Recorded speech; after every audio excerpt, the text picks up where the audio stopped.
Lying and gossip are among the most effective ways to kill someone's reputation. David was on the receiving end of what we might call, especially in election years, a disinformation campaign. He knew he shouldn't care what man may say about him, as he admits in Psalm 118, verse 6, but fear is natural.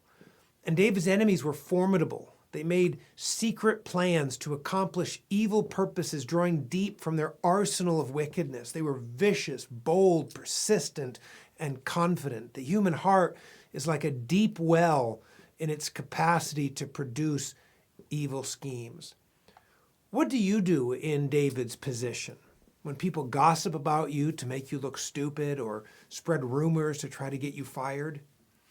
Do you try to get even, retaliating with the same weapons raised against you? Or do you cry out to God for help? How victims of injustice respond depends on their view of God. So David prays, verse 1, "Hear my voice, O God, in my complaint. Preserve my life from the dread of the enemy." David knew that the Lord loves justice and hates, as he says in Isaiah 61, robbery and wrong. In God's system of justice, wickedness is like cancer. It ultimately destroys itself. Put differently, sin, someone has said, is a suicidal action of the will upon itself. The wicked are brought to ruin with their own tongues turned against them, as Psalm 64, verse 8 says. David brought to the great judge his complaint, a sort of legal petition, knowing that God alone could grant the answer he sought.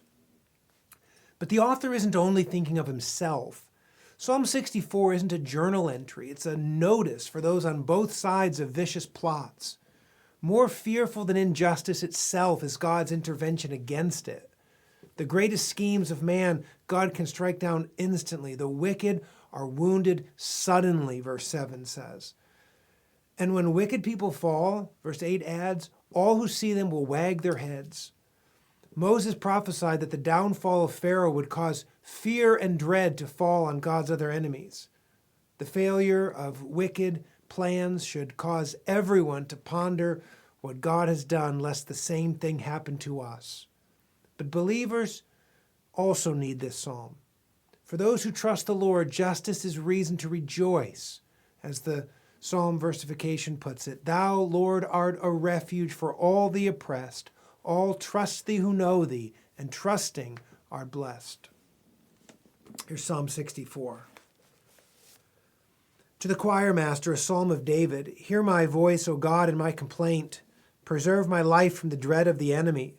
Hide me from the secret plots of the wicked, from the throng of evildoers, who whet their tongues like swords, who aim bitter words like arrows, shooting from ambush at the blameless, shooting at him suddenly and without fear.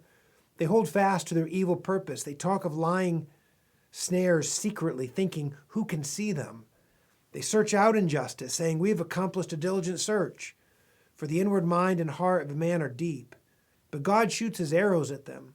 They're suddenly wounded. They're brought to ruin with their own tongues turned against them. All who see them will wag their heads. Then all mankind fears.